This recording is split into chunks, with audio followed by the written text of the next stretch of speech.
What's good? What's up? I'm back, Producer G. Producer G. Been on a little hiatus, doing a little life moves, getting things together, getting myself right, feeling good now, ready to come back. Cowboys football's in the air. You can feel it. We're getting close. We're getting this thing ramped up for the season, trying to get these graphics together. You guys know how we do. You've been here with us. You already know how we do. You already know how I do. What's good? What's good? What's good, everybody? Big Game James, Producer G, Voltron. Get your mother, your sister, your cousin, your auntie, your daddy, all them people. I know there's other people out there talking. What's up, my Cowboys family? Shout out to you. I know they out there grinding, doing their thing, talking about Cowboys football. Everybody else talking about Cowboys football. We're doing the late night, so get on in here. We need some more people in here. Tell your peoples, get on in here. Let's talk some football because it's right around the corner. Training camp is, and guess what? We're going to be there. Yes, appreciate you guys. If anybody's tuned in right now or if you watching it on a replay, thanks for tuning in and checking us out. You can see we're kind of revealing the new graphics right here. We got a pretty solid look right now, I think. If anybody has suggestions, let us know. We're always open to that to try to make it a better experience overall for everybody.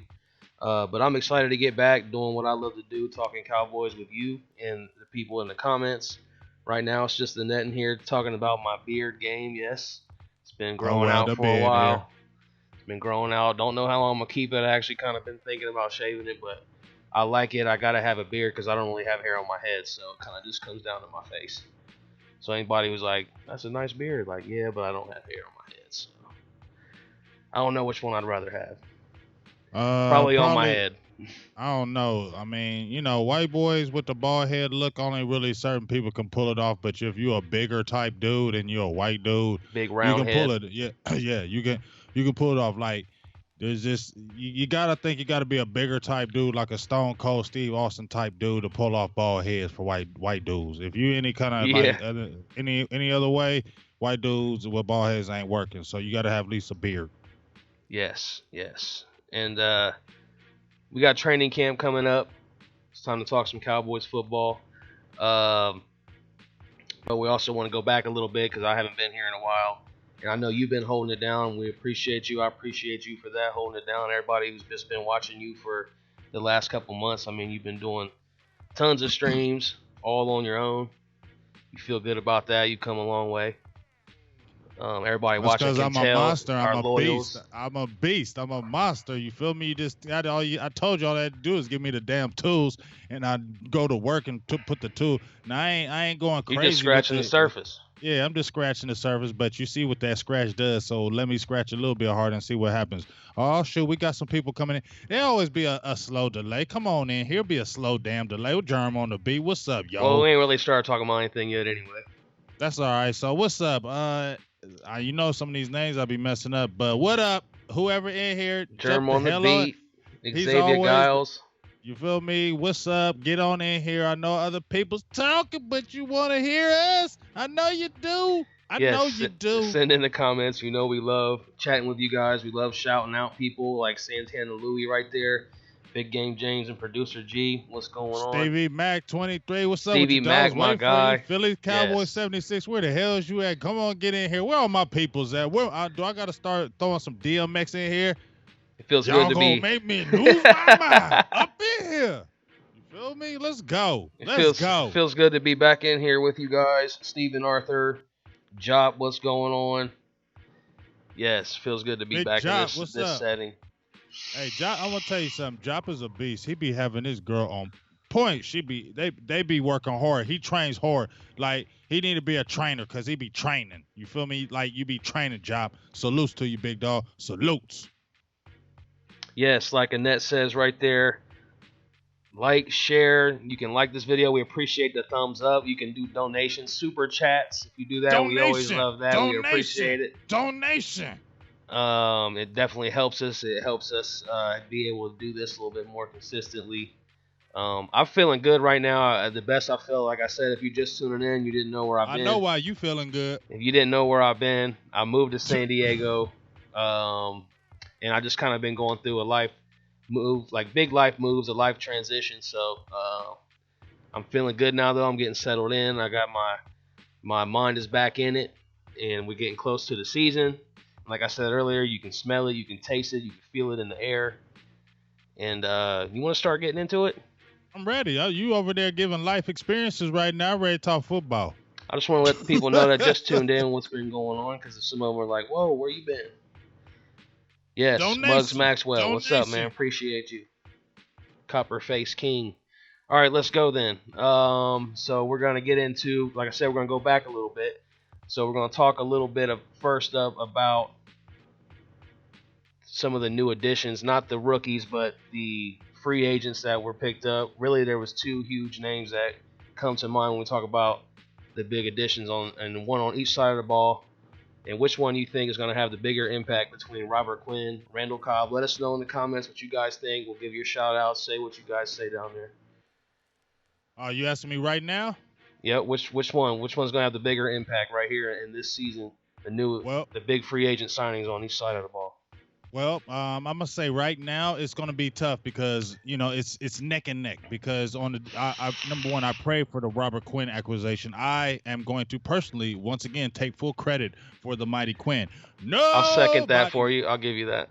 Nobody was talking about the mighty Quinn, and I brought him in there because I spoke that into existence, and he's going to have a hell of an impact because we needed a right side guy. You got D-Law on that left side. You got that right side now. Finally, they've been mixing and matching. Now, we had Randy Gregory, and we thought he would be that linchpin, but now he's kind of up in the air with he could be suspended. He could come back, but we don't know. So Cowboys had to cover the tracks, and what better way to cover your tracks is get a dog who had 19 half of the sacks in a season and has been a steady rock in the NFL and still at a good age, 28, and playing on a one-year deal. You know he's going to go hard because he's trying to get that possibly could be a last contract if you're playing the defensive end position.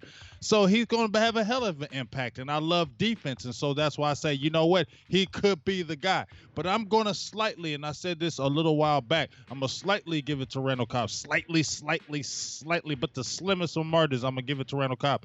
And the main reason why I'm going to give it to Randall Cobb is because really I'm anticipating this offense really making a mark. Now, is Randall Cobb going to be like our second leading receiver? No, I don't think he is. I think that's going to be Gallup. But I think as far as the impact that he's going to bring to Dak, because he's going to be able to do a lot of things with the offense. He's played with Aaron Rodgers. He's played with a really great quarterback.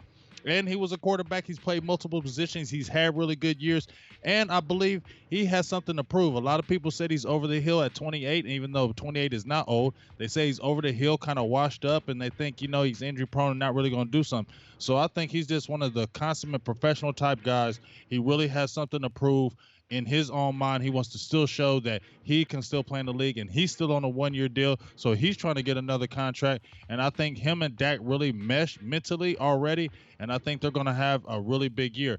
Maybe not like a 75-something catch season, but I think the impact, we're asking impact. We're not saying numbers. We're saying impact. And I think he's going to bring a huge impact on Dak Prescott as a quarterback and have maybe like a career year for Dak Prescott. And I think bringing him in the fold is really going to help that happen.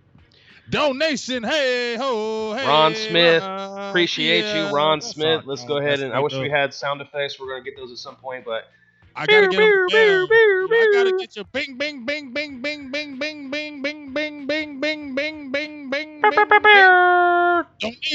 donation. This Ron is a beast. Salt Lake City, Utah, baby. You's a beast, baby. Hey, Ron Smith, we love you. We appreciate you. This guy's a day one. He's been here for a long time. He's a supporter on Facebook as well. There's a link down below if you want to help us out there as well. It's $5 a month. And since I'm getting back into this thing, I think we're really going to be able to come out with some more content now on a more consistent basis. So we can do some special things for our supporters coming up on Facebook. So if you guys aren't there yet on Facebook, like I said, the link is down in the description. We appreciate it. And a couple other people's thoughts on Randall Cobb. I agree with you with Randall Cobb.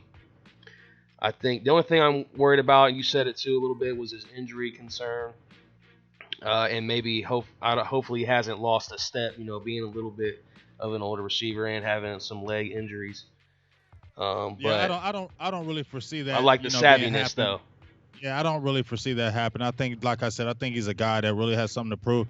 I really feel like if he gets through training camp relatively skate-free, and I really don't feel like they're going to play him or push him a lot because he is a veteran, and the Cowboys like to rest their veterans. This is going to be a training camp where we're really going to see a lot of the new additions to try to really make their mark, and a lot of the rookies are getting a lot of the time, the undrafted players.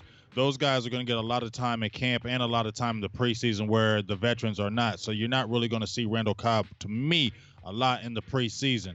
Just because you're going to need him in the regular season. I don't feel like he has anything to prove in that aspect.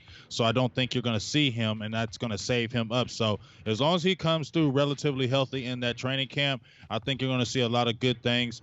If you're looking at other people, hey ho, John, what's up? Big dollar, holla. I had the $5 holla, now I had $1.99. Let's get him up there. Holla, Let's get him holla, up there. holla. Donation. Bing, bing, bing, bing. You just got to roll with these right now. We love you, dog. We appreciate all the love and the support. Keep on bringing it. You ain't gotta stop there, dog. You ain't gotta stop there. You ain't gotta lie, Craig. You ain't gotta lie. You ain't gotta stop there. It's funny. You just stop talking about what you said just to start. Okay. Hey, we have fun. We having fun up here. They gotta. We don't be though. See, you got a script, but sometimes it ain't gotta always be script. You feel me? Yes, off-script stuff's probably the best stuff. But yeah, I think Randall Cobb is an upgrade over Cole Beasley for sure. Hell yeah! And let me see. You know what? I ain't even trying to cut you off, but with the Beasley thing, we're gonna talk about that. Just with the schedule. Cole Beasley, he did his job. I ain't gonna hate on you, Cole Beasley. You did a daggone good job with the Cowboys. But guess what? I just feel like Randall Cobb is a definite upgrade over for you. He offers more yards after the catch. I think he offers more after the catch. He's a bigger receiver. He can take it to the house, and I think that's one of the elements. Even though Beasley was so quick off the ball, I mean, he could get open. Beasley can get open. We can't say that. But yards after catch is really big with the Cowboys, and I think they're trying to do that quick rhythm offense, get the guy out in open space, throw a quick slant, because we know Dak Prescott loves to throw that slant pass, and if you can get a Randall Cobb in motion, catching that on the slant going the way he's played before, I really like that, and I think he offers more than a Cole Beasley would. Yeah, and I think he's probably a little bit more effective like that on that red zone area too, because I'm pretty sure that he was pretty big in the red zone for the Packers. So that's somewhere where I felt like we kind of needed to improve a little bit. And that was the one thing we kind of complained about a lot last season was the offense. Not really so much the defense. So having Robert Quinn's probably just really like a luxury addition. But like you said earlier, like just being able to have some depth there because of Randy Gregory's situation and not being able to rely on that, it just feels good because we're so deep. Like you talked about it before too, being how excited you are for this team, because like I don't think we've ever seen a team with like this much depth. Defensive line, wide receiver, even the running back core is looking big now. Yeah, I mean, that's looking good. I think even Joe Lucas has a question. He asked right quick, do you think Weber will make the team and contribute? Mike You Weber? know what? Mike Weber, hey, what's up? If she jumps in, what's up, Miss Weber? I did ask for the interview. Shawnee. I hope you don't get mad at me because I got in that pad. But hey, I just got to do it, and I got to ask. I'm going to. But to think about Mike Weber, the acquisition, they're really high on Darius Jackson right now. You feel me? Darius Jackson is really getting a lot of love from the Cowboys. I know people are like, Darius Jackson, come on, dog. But you know what? The Cowboys liked him. They liked him enough to bring him back. So I can't. Although I don't like the project players. I think it's a good thing with Weber, because I said the Cowboys would draft him in the mock draft. They got him because he has a Ohio State pedigree, played with Ezekiel Elliott, the same type of build, played in the program, runs the same type of way, not an Ezekiel Elliott by any means, so don't think I'm saying that. But I'm just saying he has the same type of build, good capabilities, a guy that you can bring off the bench and he can still play good for you. I think special teams are going to be huge for him if he can play the special teams. So really we're going to have to see what happens in the training camp. I can't really say is he going to make the team. He's got a good chance because the Cowboys had him higher rated than a 7th round draft pick, but he's going to have to really show up in preseason. He's going to have to really do something on special teams because the Cowboys are really big on special teams and their rookies playing it. And if you can come in, players in general, and if you come in and really contribute on the special teams side of it, I think that's will really give Weber a chance. But, he's got to get carries and he's got to show and prove. So we'll see. I'm not going to sit there and say he's going to make the team, though. Yeah, I mean, I like him. I think we know I like him. I've said that a lot before. And I don't know. He's just my only concern with him really is his injuries. But I do like him a lot. I think He could be a good pro running back. Do you think he's better than Rod Smith?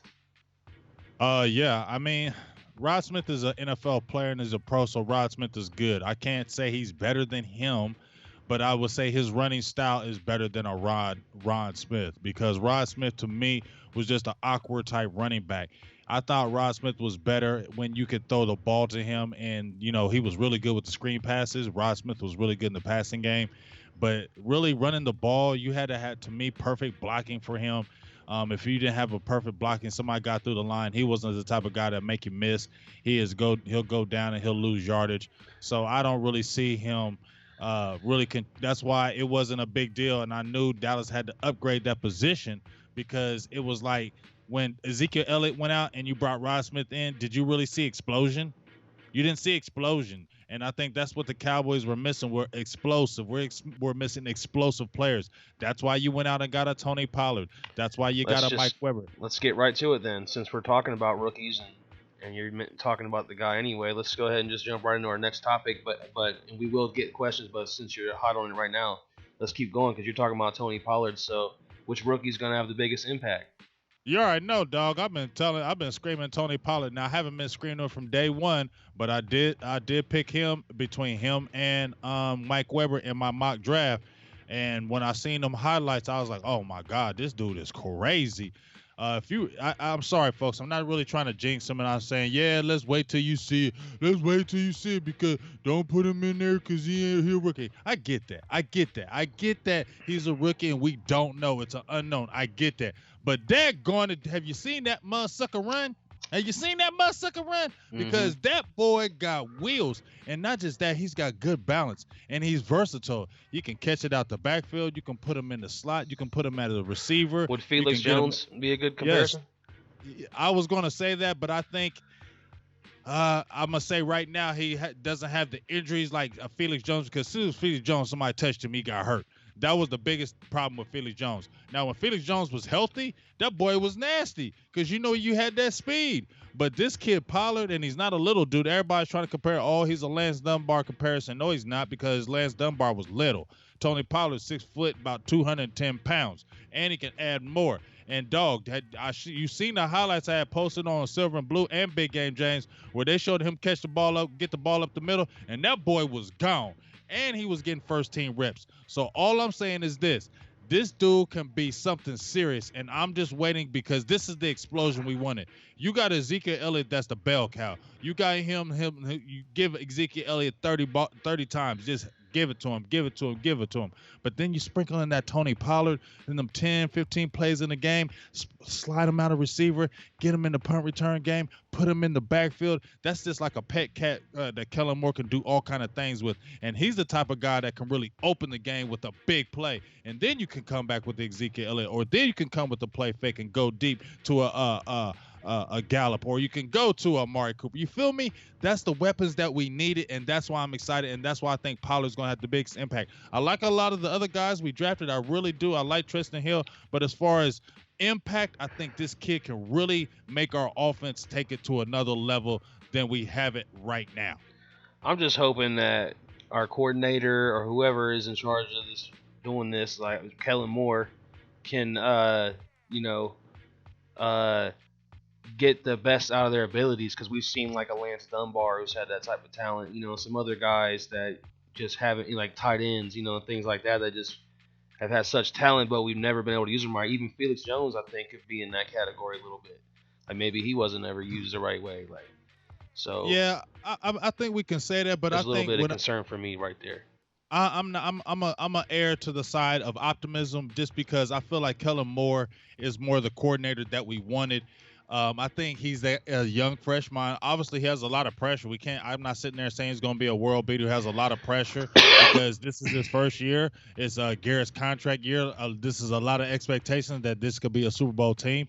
So people are going to sit there and say, Kellen Moore's got to show and prove. As soon as there's a bad play or a game where we score 10 points, who's the fingers going to be pointed at? You know what I'm saying? Everybody's going to be looking at Kellen Moore.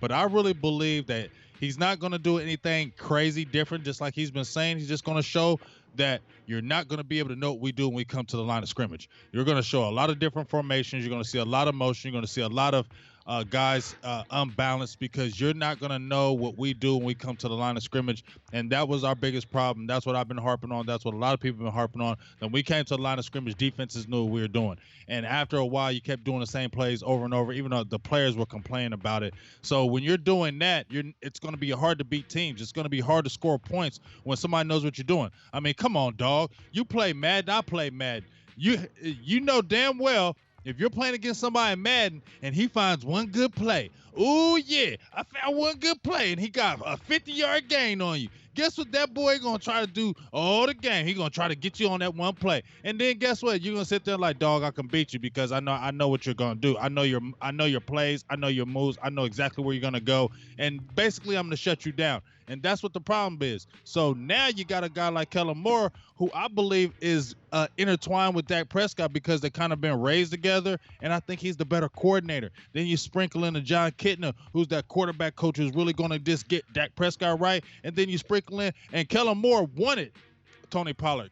Kellen Moore wanted him personally, and that's why I feel like he's going to really highlight him because he wanted him more than anything else. Before we get moving forward, and that was a great take right there. Before we get moving forward, I want to look at some comments real quick before we get into the next topic. And appreciate everybody who's checking in with us. Make sure you guys hit that thumbs up button. We appreciate that. I see like we got over 30 some people in here, so if you guys can hit that button for us, that helps us out as well. Send us super chats. We've seen Ron Smith. We've seen Jop Young, my guys. Do that for us, and we appreciate that. Let me give some shout outs to maybe a couple of new people in here. We missed a couple of the Randall Cobb comments, but that's okay. We'll keep moving because we're always taking comments, so it never stops. Ninja Nuts is in there. What's up, man? Ain't been on here in a while. Ain't seen you in a while. Joe Lucas. Say Prime Time. Katina Kitchen, appreciate you. What's up, Katina? She jumping on YouTube now. What's up? Yeah, I'm glad you brought yourself on over your Facebook night. Now you're coming over to the tuber. What's up with you? Y'all got your little nicknames, AR-15 and double Special K. Yeah, y'all got the nicknames. What's good? I love it. Jay Jaramillo, he says, "What's up, BGJ and G? What's up, man? Appreciate What's you good for the comment." We want your comments too. We want your thoughts on the things that we're talking about. Ninja Nut says, and I'm a few minutes behind. I'm catching up on the comments, so if I'm not looking at the newest one, I'm kind of scrolling back a little bit. Ninja Nut says, "Do y'all think Hill plays over Woods and Collins?" Talking about Tristan Hill, the rookie. No. We're gonna talk about some training camp battles and stuff like that too here in just a minute, so I'm sure that'll be a topic for discussion. But there's your quick answer, short answer on that one. We'll get more into that here in just a second. Job comments on the beard. I appreciate that. People seem to kind of like the beard. Been growing it out for a while now. Job says, I think he's saying Kellen Moore will have the biggest impact when we're talking about new additions that might have impacts on the team. Shane says Connor, he believes, will be the new starting left guard. Could you see a situation where that rookie comes in and has a huge impact like that? Because you are bound to see a couple injuries or so on that offensive line. You think he could come in and like not steal a spot, but you know what I mean, like be just as good as those other guys, like how those guys kind of just plugged in right away and we're good. I mean, it really just depends on how they're going to do with La'el Collins. I think he's the factor more than Connor McGovern. I believe Connor McGovern is going to play, but he's going to be more of a luxury. You don't have to force him to play. You get what I'm saying? Because you have a lineup already together. But I think with them experiment with Connor Williams and kicking him out at tackle, I think you already see the formulation at hand that La'el Collins this is his last year. This is La'el Collins last year. You're not going to see him next year. He won't get another contract. No, he's not getting another contract with the Cowboys because he's going to want too much money. They're not going to pay him, and you just drafted Connor McGovern, and you can kick out Connor Williams at tackle. Why would you do that? That's ultimately what's going to happen, isn't it? Yeah, that's exactly what's going to happen. That's why they drafted him, because they already knew they were losing Collins. So you could see it happen, but I don't feel like they're going to rush it or push it out there because this is, to me, a Super Bowl type run. So why would you go out there and throw that rookie unless he's playing astronomical, phenomenal in the preseason. Why would you do that? Use him more of a luxury, groom him in this year, and then kind of kick it real hard with them next year. But right now, see, you got Leo Collins in the fold. This is, like I said, a Super Bowl type run. So roll with what you got, and let's see how we go this year, because next year they're going to be changes, and he's going to be one of them. Yes. You would say he's probably underperformed for the contract that he had. I mean, yeah. I mean, Leo Collins. What did he get, like $11 million or something? Was he one of the highest paid? He's like the third highest paid tackle and right tackle, I believe, in the league. He got that extension.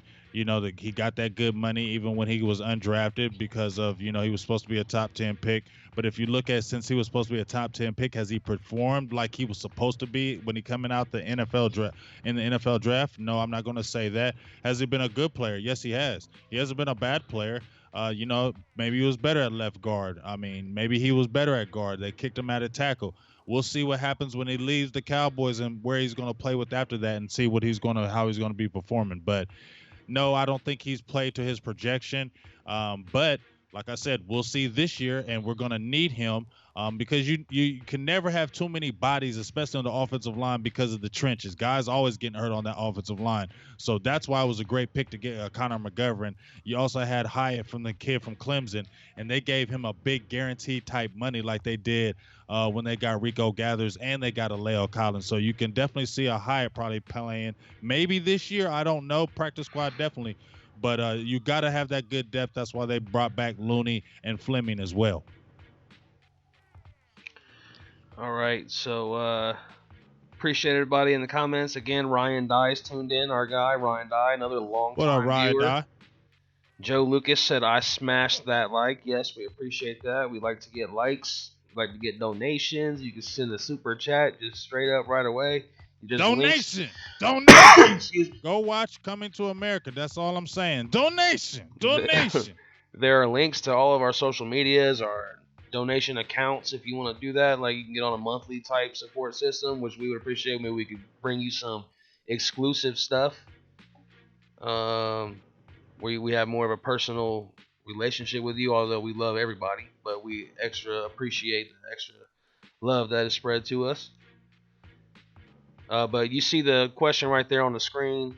What are you looking forward to most in training camp? We were kind of just talking about Kellen Moore. I'm sure that's one of the things that people are looking most forward to. But let us know in the comments.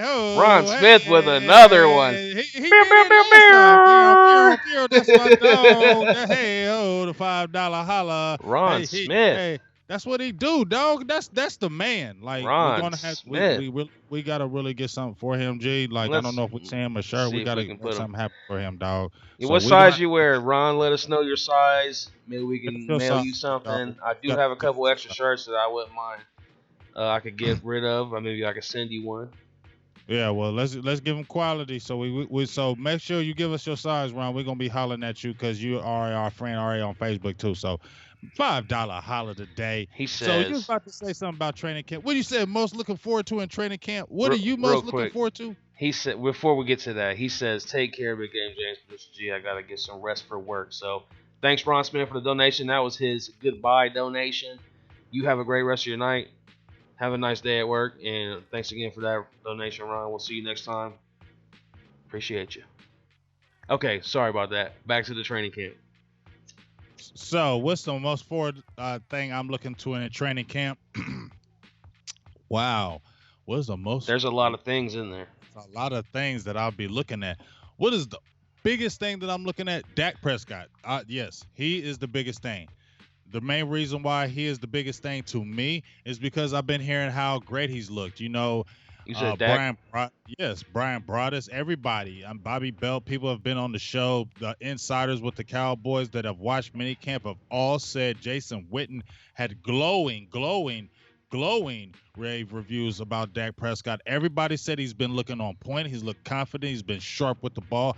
Passes are getting where he wants to, and that he's just been looking good. And, you know, the last few years, Brian Broaddus, and I went by what he said, that he wasn't the greatest practice player.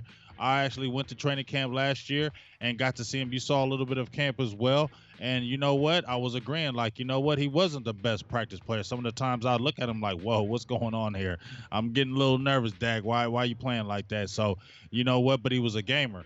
But now I'm hearing something totally different. So that's what I'm really looking forward to in training camp, because that's when I'm going to hone in.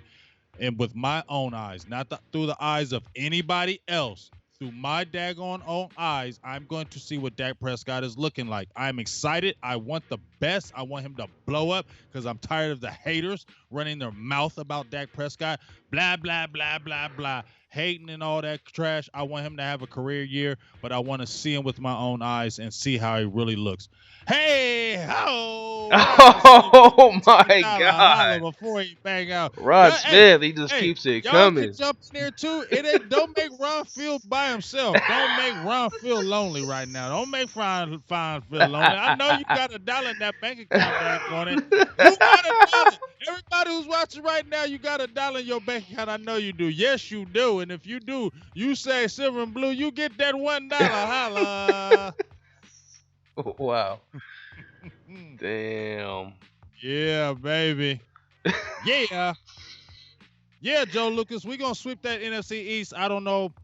Yeah, you threw it. Yeah. What are you looking for? G, what are you looking for? What's the one thing you're looking for at camp? Ask them. What's they looking for, too? What are y'all Man, looking I for? don't know. Yeah, some people in the comments already said. I mean, there's so many different options, but I'm with you on Dak though. Like honestly, that's what I was gonna say, but you said it, so I was like, who else could I go with? I was in your brain. I didn't think you were gonna say Dak.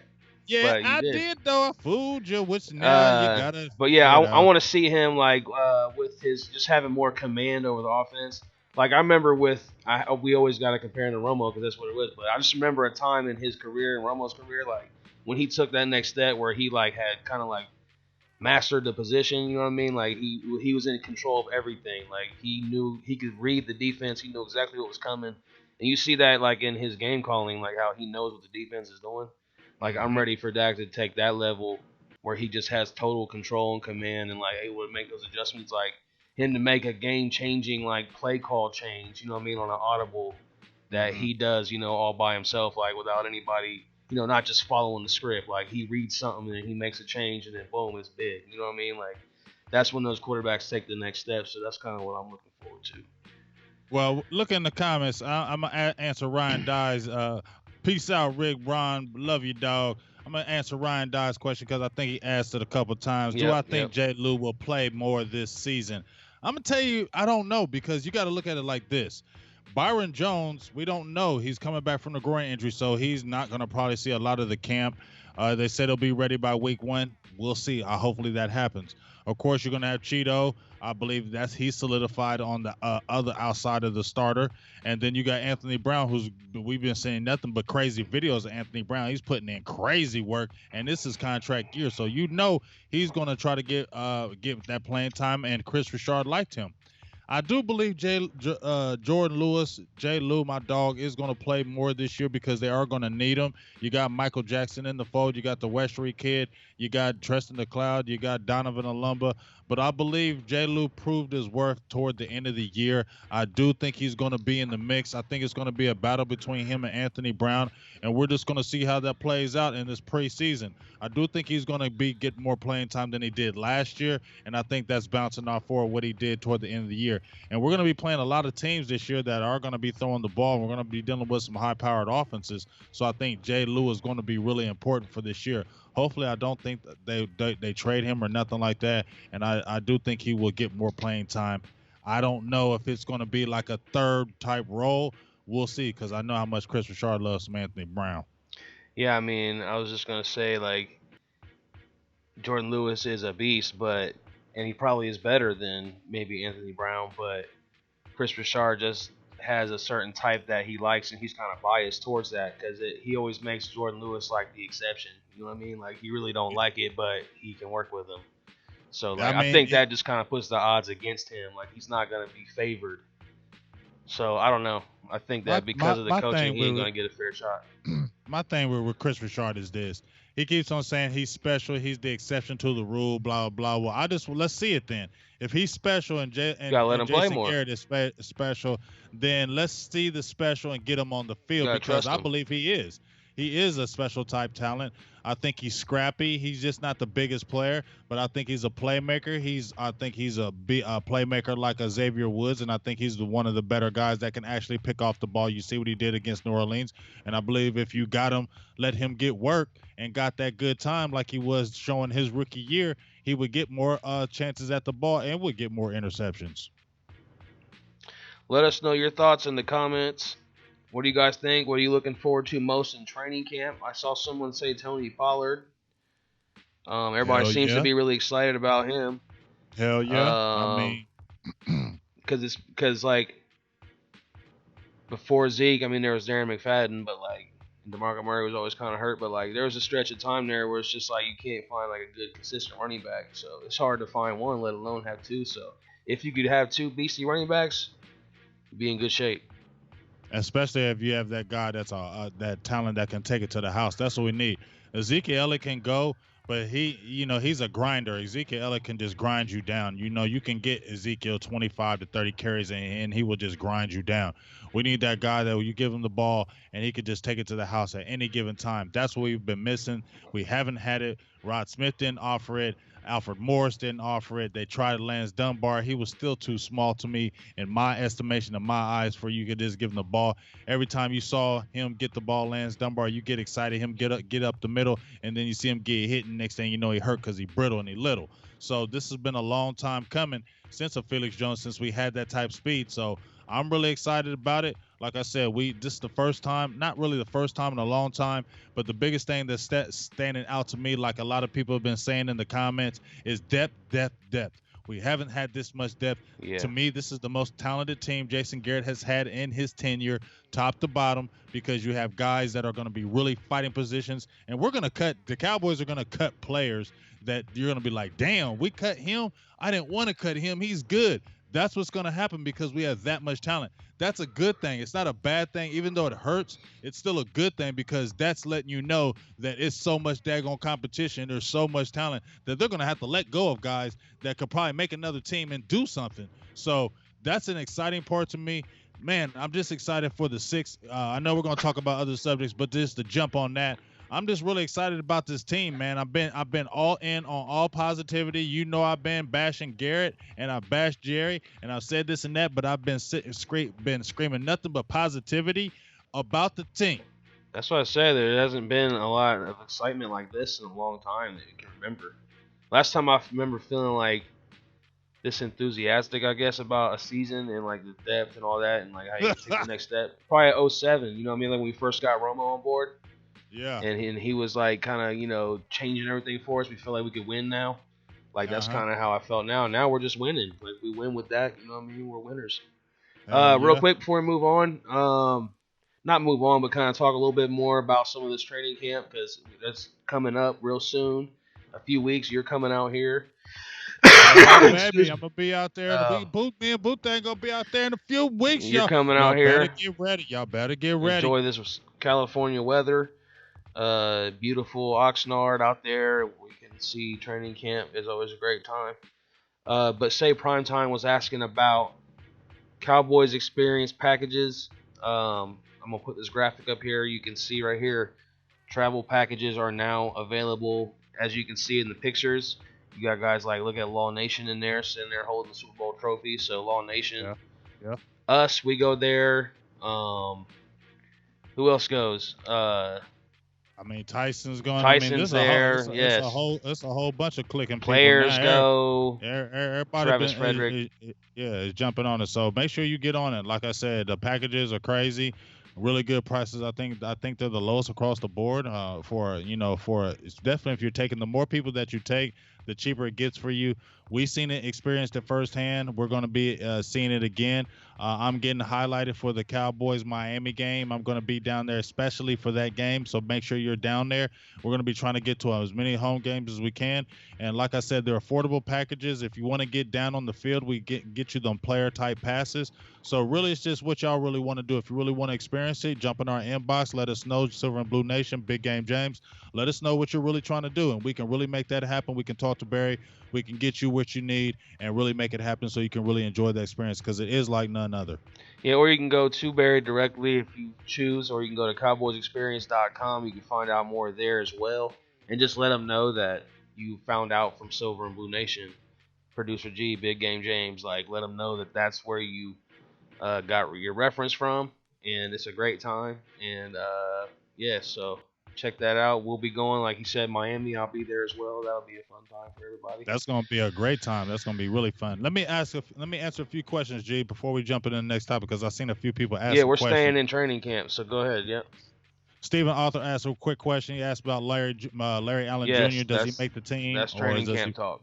Yep. I don't know. I don't know if the pedigree makes him have the team. I don't think he makes the team. Some people said so. Maybe he goes to practice squad, but I don't think he really has it. I mean, he played at Harvard, didn't play the best competition. Yes, has good size, but he doesn't have the size that his dad had. And I just feel like he's not going to be on the roster, game day roster, nothing like that.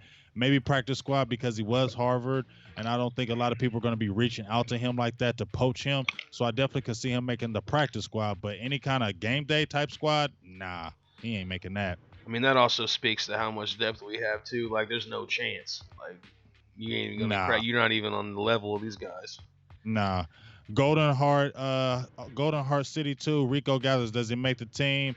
No, I don't think Rico Gathers makes it. I mean, why? Because I think this is it for him just because of Jason Witten. If Jason Witten wasn't there, I think he still would probably have another chance. But you're already starting week 1 on the suspended list for the marijuana charge. And you already haven't really did anything, and it's not maybe by his fault in some estimations, but 3 years now, 4 years now, I mean, we're still waiting for this experiment to happen. You're not costing any money. I mean, my thing is Witten is going to play a whole damn lot. He didn't come back to sit that daggone bench and not try to get sick, so he's going to play a lot.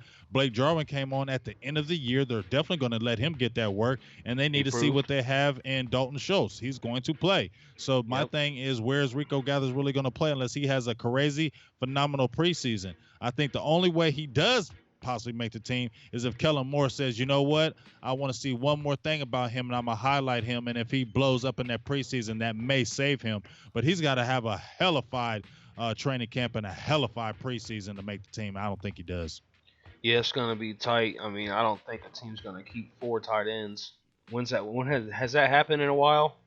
I mean, and you got to think. Hanna, I think they used to do it with. Yeah, and I don't. Here's the thing. That's because we need it. We needed tight ends. Here's the thing. You got too many other needs of players, defensive line, cornerbacks, receivers, offensive linemen that they're going to need for game day rosters. I don't see them going 4 heavy with tight ends when you got too many other. Play. Yeah, for too many other positions that need to play and that are critical, and you're going to hang on for Rico for that. I don't think so. Yeah. Anyway, I don't think so on that. So I think that's kind of gone by the wayside. Julius Williams chimes in and says, sorry, I'm a little bit behind on the comments, about 5 or 6 minutes, so I'm kind of looking back, but we're trying to catch up to everybody. Will Travis Frederick and Randy Gregory be starting week 1?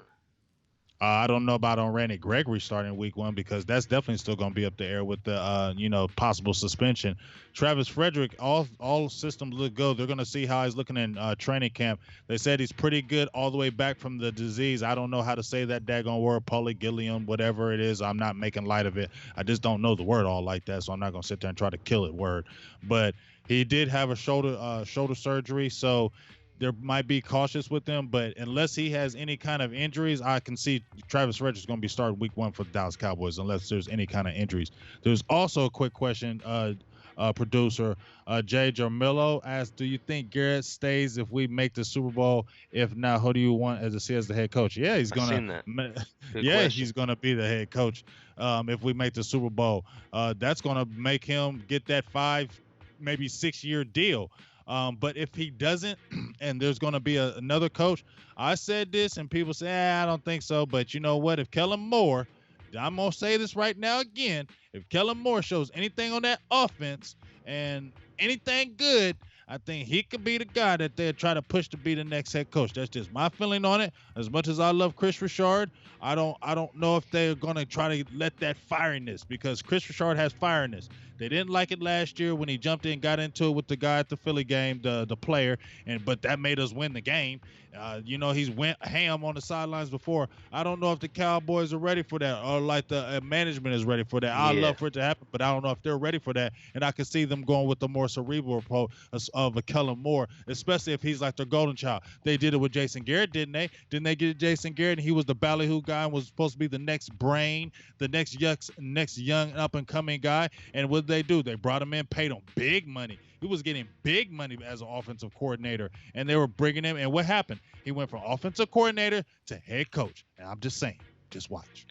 Yeah, it's got to be somebody who can play like that not puppet role, but someone who's not going to cause like friction amongst the owners. Like, it's got to be somebody who's going to like do what they want, and you know what I mean, not get too much like backlash to them. Like, you know what I mean? Because every time they've had a head coach that feels like that, it doesn't work out, or just lasts a year or two. And Jason Garrett's a guy who doesn't fight back. Like, he's just like, whatever you guys say goes.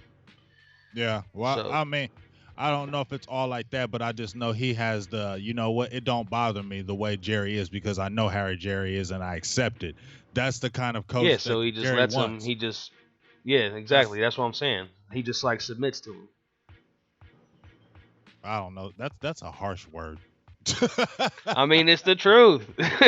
Why you think he's been there so long? Like, what has he done? We've been talking about it for a long time. That's true, but like I said, Jerry needs that type of guy, so that's why I feel like a Kellen Moore could be that way. That's what I'm saying. Like, Kellen Moore is probably like that kind of guy. Like, he ain't gonna get no. But yeah, what's going on, people in the comments? Appreciate you all. Been sticking around here watching this late night edition. He's asking, what's up, Gambino? Asks, is LVE going to get any work, or is he going to be held from practice? Training camp, I don't know. He had the pelvic injury. He's been sitting out, hasn't been trying to get any kind of work in, but it's training camp. And LVE was only a rookie last year, so let's not look at LVE like he's got it all together, like he's plateaued, like he's all, you know what I mean? He's not all NFL yet. It was a second-year player, so he still needs to prove himself. Even though he had a phenomenal rookie year, there's been plenty of players that had phenomenal rookie years and fizzled out after that. I'm not saying that happens to LVE or nothing like that, but what I am saying is that he still needs to come in and prove himself. He needs to still play off of what he did last year. So he needs to get them reps in training camp, and he needs to play. So I hope they don't try to keep him out. Yes, you want to be cautious with injuries, but if he's full go, they need to let him out there, and he needs to play a lot because he needs to still prove himself, because he's an ascending player, and he needs to get as many reps as he can. You don't want to be one of them, like, 1 year, and then all of a sudden, like, your rest of your career is injury prone. You're never on the field. We don't want another Sean Lee. Like, no, we don't took a while for Sean Lee to come through. But speaking of that, I'm glad we came back to that, because that's actually another thing I thought of that I might be most looking forward to in camp, is seeing how that comes together. Like, won't we be seeing, if I'm not mistaken, Sean Lee, Jalen Smith, LVE all on the field together at the same time? Yeah, I mean, that's the thing. If they're doing the 3 linebacker sets, that's what you're going to see. But as I said before, Cowboys run a lot of nickel in that Deacon defense where there's only 2 linebackers on there. And if that's the case, then it needs to be LVE and Jalen Smith out there. And then Sean Lee coming in and sporadic. And that, it was a little bit uneven last year, and it was awkward. And it seemed like it took off, like, the balance of the team with Sean Lee was kind of taking that role from LVE toward the end of the year because, he was healthy. And I don't know why. It wasn't because Sean Lee is a veteran, he needs to get that work. I'm sure it is.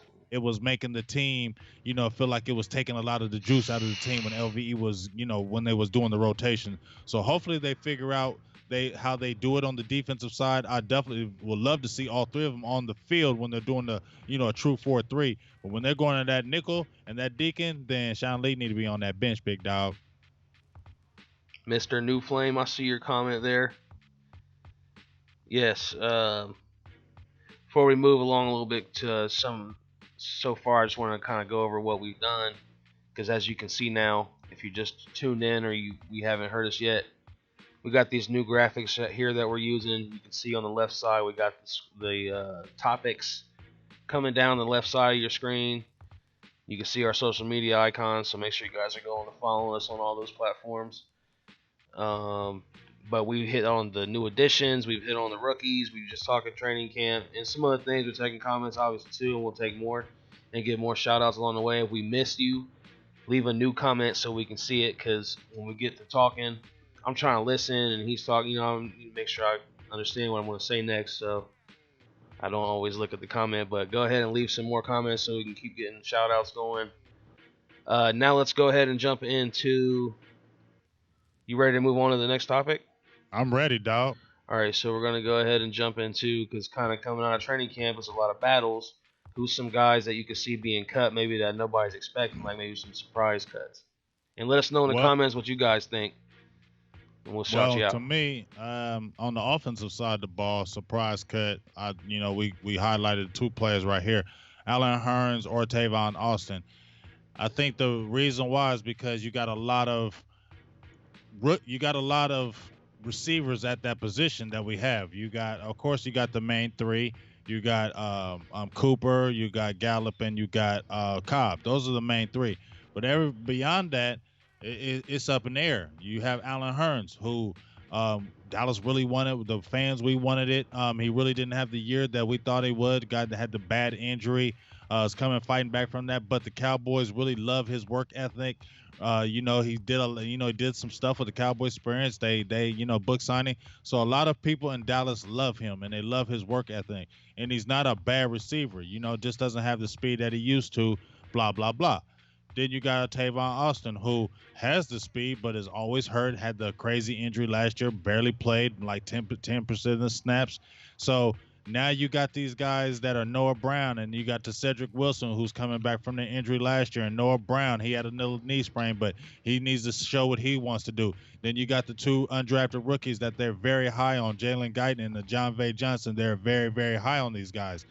You also had a Reggie, I believe, I can't remember his last name. Throw it in the chat box. He came over from Atlanta, Reggie Wilson, something like that. I can't remember his name. Dak had a few good practices with him. So the surprise cuts could be Allen Hurns or Tavon Austin, because you're trying to get these rookies in. And here's the thing.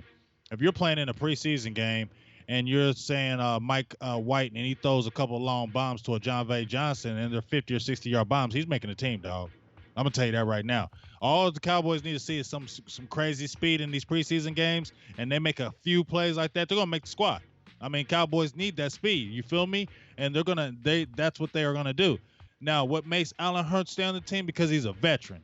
And you know how it is, G. People get injured. You got a Randall Cobb. Who would you feel better at if you had a Randall Cobb get hurt, Allen Hurns coming in, or a rookie like a John V. Johnson? You'll love the speed, but you can't trust maybe a Johnson because he's a rookie, and you got a veteran like a Hurns who can still make plays. You get what I'm saying? So that's what could save him. But if those guys turn up in this preseason and really go off, and Tony Pollard really shows improve, that's why I said it could spell the end for Tavon Austin, because at the end of the day, he's offering punt return. Well, Tony Pollard can do that. In the receiving game, offers speed. Well, these rookies can do that too. And he's only going to be making $1 million, so it's not like he's making a whole bunch. And you will save money if you cut Allen Hurns. I think you still save like $5 million if you cut Allen Hurns. So that's what could be something that could push him off the roster. So this is, like I said, that's why training camp is so big, because receivers so deep. So those are 2 guys that I could see that could be removed off the roster because these young guys step up. Yes, that's what I was going to say. It's deep, but Allen Hurns, his leg injury, that was so bad, man. I feel like that could be like career ending. I don't know. I don't think he's ever going to be the same. I don't know. He's practicing. He's got back, and they said he's been looking good in minicamp, so he's battled back. Getting in a game, you know what I mean? It's a little different, I think. But I don't know. I never played, so I can't say. But that just looks so bad, like it could be a career ender. Like, it'd be hard to come back from that. Yeah, I mean, like I said, so we'll see what happens. I think those are really the guys. I don't think Rico Gathers is no surprise cut just because of, it's been too long. You wouldn't be surprised. You're not going to be surprised now. Maybe you've been surprised a couple years ago. You've been surprised he was a surprise cut, but now it ain't no really surprise. At least on the offensive side of the ball, those are a surprise cut. I thought about on the defensive side of the ball, who would be a surprise cut. To me, the only person maybe a surprise, Kayvon Frazier. A lot of people love Kayvon Frazier. You know what I'm saying? And he's the thumper, and it just like kind of Kayvon Frazier has been kind of like, it's like he's just gonna be on the team. You know what I mean? But then you get the you got Heath, you got Ioka, you got the kid Donovan Wilson from Texas A&M. They got I think somebody mentioned that they may draft a Thompson kid in the supplemental draft. Tristan DeCloud plays the safety position, so you could see Kayvon Frazier. He made his money on special teams, but if Ioka steps up and you got Jeff Heath, where you really going to see Kayvon Frazier playing, because he's not a free safety. He's truly a strong safety. You get what I'm saying? And those guys can play those positions. Donovan Wilson also is a strong safety. And if he shows up in training camp as far as preseason special teams, you know what I mean? You keep a rookie over Kayvon Frazier because Kayvon Frazier ain't costing you a lot of money. And where is he really going to hurt you? Because he hasn't really done anything since he's been on the team.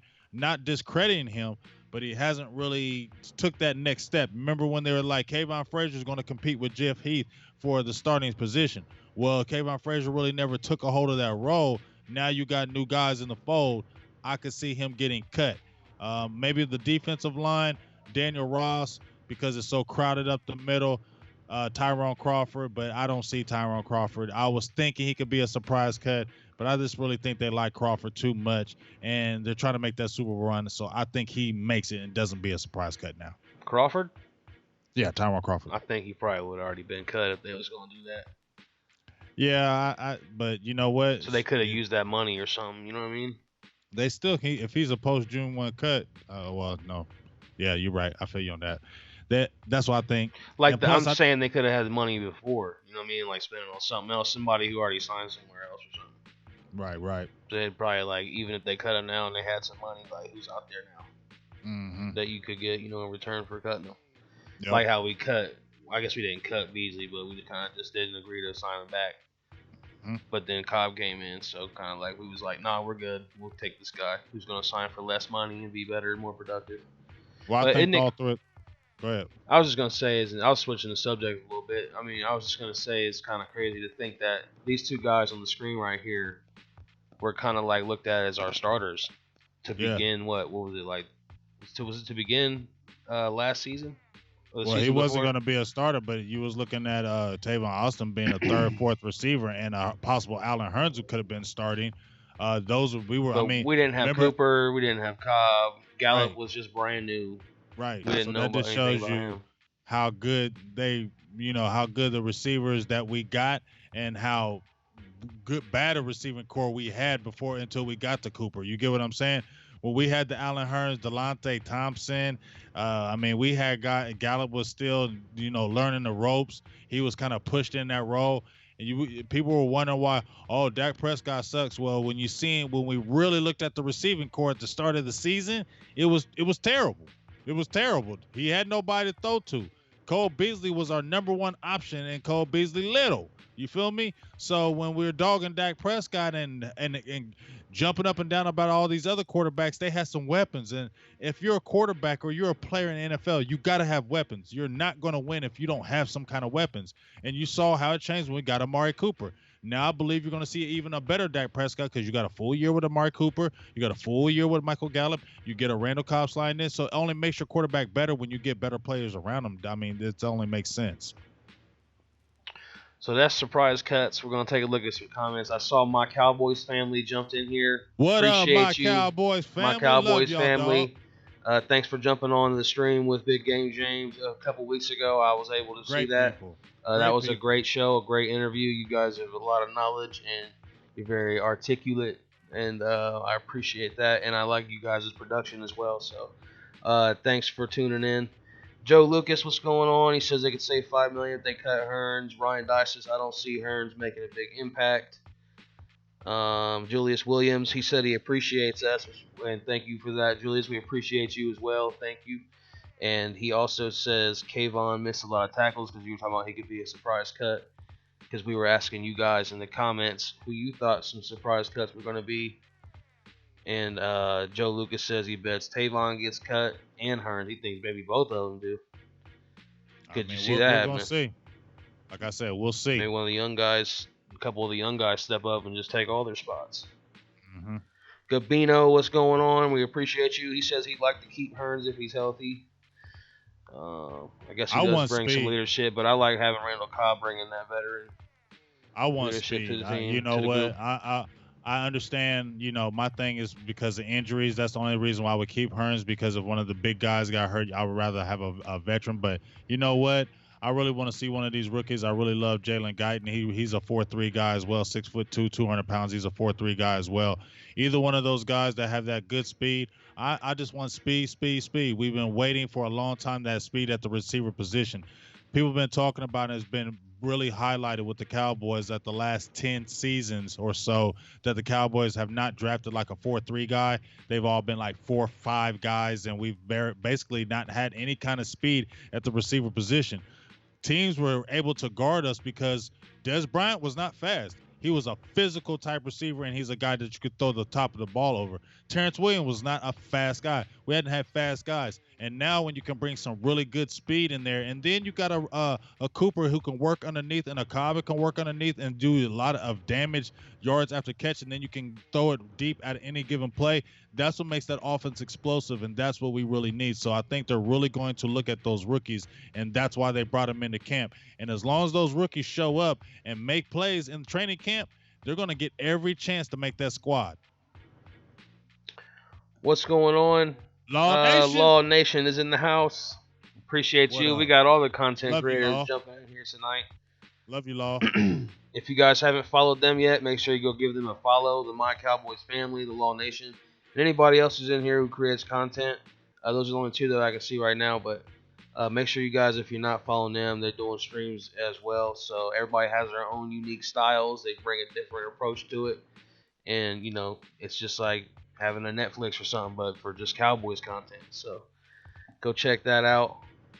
And thanks again for all the comments, everybody.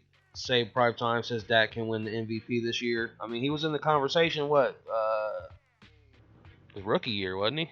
Yeah, it was in the conversation. I mean, I don't see why not. You got the weapons. I mean, you got a trifecta with the receivers. You got Ezekiel Elliott that's going to still continue to help you. You got the young rookies, Pollard. It's a lot of explosion that can happen. Witten's definitely going to help you because he's savvy.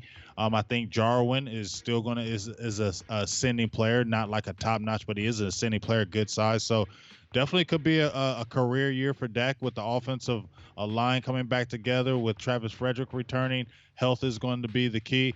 But when you see a Kellen Moore that's going to do a lot of things and highlight Dak Prescott and really work with Dak's strengths, and then like I said, it's gonna really be huge with John Kitna. I wrote an article about that, and I need to get back on my writing. I'm probably gonna write an article tomorrow, just so y'all know.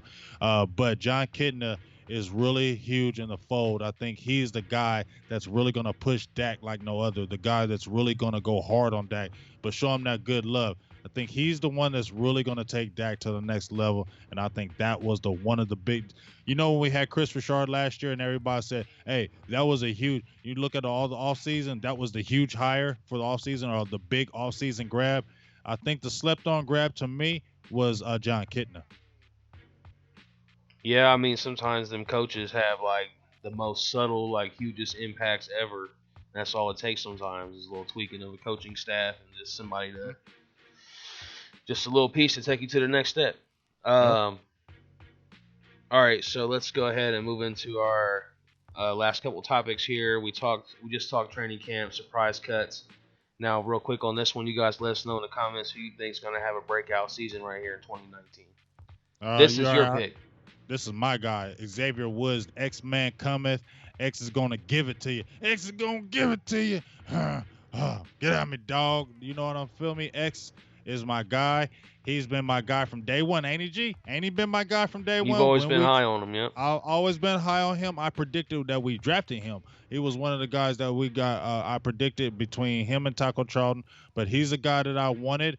He's the guy I was excited when they got him. He had like 14 INTs in college. Louisiana Tech had like 6 his senior year. I thought he was a playmaker. Didn't think he was the biggest kid, but just something about him. I thought he was a playmaker. I thought he played okay his rookie year. I think he had a good second year, 50-something tackles. I think he like 56 tackles, 2 interceptions. But you saw him getting better and better as the year progressed. Had a couple big hits. Was really just covering the field. I like his attitude, and I feel like year 3 is, when you really see where players are really at. And I think year 3 is going to be his leap year. I think he's really going to take control of that secondary. I think he's going to be leading the team in interceptions this year. 5 is not out of the realm for him. I think he definitely can do it, and I just feel like he is going to be the key of taking the secondary to the next level. You got Byron Jones, you got Cheeto, you got Jay Lou, you got Brown, you got those other guys, but Xavier Woods is the key. If he breaks out like I think he is going to make that defense even more tremendous, because everybody was talking about, hey, we need to get Earl Thomas because of what he can bring to the table. Xavier Woods can be that guy. He just needs to go ahead and do it this year, and I think he does. Listen to Gil Brandt. He says the same daggone thing. Yes, Law Nation agrees. He says Xavier Woods. And number 13, talking about Michael Gallup. That's a guy I was maybe had in mind for this question, would have been Michael Gallup. I think he showed a lot of promise last season, and we saw him connecting, and him and Dak obviously had some kind of chemistry. It felt like he had more yards and catches than he had, but he still had a really productive rookie season, especially for us knowing some of how safe Dak Prescott can play at times, like where he won't take chances. But hopefully we see a little bit more of that. We talked about training camp, things to look forward to, like some more of that connection, chemistry with Gallup and getting that deep ball together. And we called him like a mini Dez before, because he kind of has that same type of like physical like stature of Dez Bryant, kind of like similar. So I look forward to that. Hopefully he does break out. I think he could get a little bit bigger. Like he's already a pretty big guy, but I think he's gonna fill in a little bit more and just like have more of a complete game. So I'm excited for him. Hopefully we can see him break out with Dak. That'd be sweet. If he comes out and is like a surprise 1,000-yard receiver or something, leading the team in yards or something like that. I mean, that would be dope. I mean, he was one of our deep threats, and I think one of the biggest things that they were talking about in minicamp, that Dak was throwing the deep ball a lot, and he was connecting on the deep ball a lot, and that they were going deep a lot. I think that's one of the biggest things when they were talking about the offense, the little things that they saw, the little wrinkles where they were attacking downfield. So that's going to be a major plus for Gallup, because even though he doesn't have the breakaway speed, the 4-3 guy, he somehow always seems to get deep. You get what I'm saying? Like he gets like savvy deep, with it. Yeah, he's savvy with it. Like he doesn't have the deep speed, but he gets deep, and he was a deep threat. And people are like, "Oh, why can't Dak Prescott connect with me, man, Gallup?" Yeah, he can. Just watch. He was. I seen some games where he was really killing it with Gallup, and they had quite a bit of 20-yard plays and more. Look at the tape. There was a lot of 20-yard passes with Gallup. So Gallup is definitely an ascending player. Hey, I like Gallup too. I liked him when he was coming out the draft, and we went down to the combine. He was one of the guys that me and you both were liking when we saw him down at the combine. So, hey, he's definitely, if you're looking at a breakup. I just remember thinking he might be higher than a 3rd-round pick. Yeah. When we saw him at the combine. Well, I'm glad he fell to us. He looked like one of the better receivers. I mean, he really did. And he's got good hands. I just think he's going to blend really good with Mike. He's going to continue to blend with Cooper. I think they got a good, like that good mojo, the good mind frame. The really good receiving cores, they like each other. You get what I'm saying? Cooper's like when so young still. Yeah, and when you see just a lot of the guys, they really get along. And I really think that when you see this trio right here of Cobb, Cooper, and Gallup, I really think they like each other, and I think that, and they like Dak, and that goes a long way. It's a good core of guys, yeah. You get what I'm saying? Like, people understand that you can have talent, but if you kind of don't get along, you don't have that chemistry, you see things happening, and guys get frustrated. We've seen it with Ben, with Antonio Brown. You get what I'm saying? But when you see guys are on the same page, especially the quarterback and receiver relationship, it takes the offense to the next level. And I think these 3 guys with Dak are going to have a phenomenal year, and could be a career year for Dak Prescott. Yeah, that would be big. I mean, definitely is set up for something like that. But yeah. And it's cool though, you have Cobb as well now, like kind of the older veteran guy to be like a good example, like showing good work habits, things like that, just to set a good example, kind of leading by example, which I'm sure the other guys do that too. Cooper, because he seems kind of like an old soul, but he seems like a long time vet, but he's still so young. Like, so him and Gallup, are similar, closer to age than I think Cooper and Cobb would be. So, which is crazy to think that like Cooper's kind of like a seasoned young guy. It's kind of weird, but. So that's a big advantage, and like we looked at it like Cooper really was like our 1st-round pick for this year. So we got to be excited about that receiving core. Before we get on and wrap this thing up real quick, with a couple last little things to talk about. Law Nation had another comment or two. He says, "Good show. Appreciate you, Law, for that." He says Dak will finally get respect from everyone. Tony Pollard will get Rookie of the Year request. Say Prime Time says Cheeto will be locked down this year. Zeke's having a breakout year. Ryan Dye said, seemed like Dak took more down the field chances after we picked up Coop. Do you agree with that? What's that? That Dak took more down the field chances after the addition of Cooper? Yeah, definitely. I mean, that's why when you were talking about, well, I really like Gallup, especially toward the end of the year. That's why Gallup got better because he got Cooper.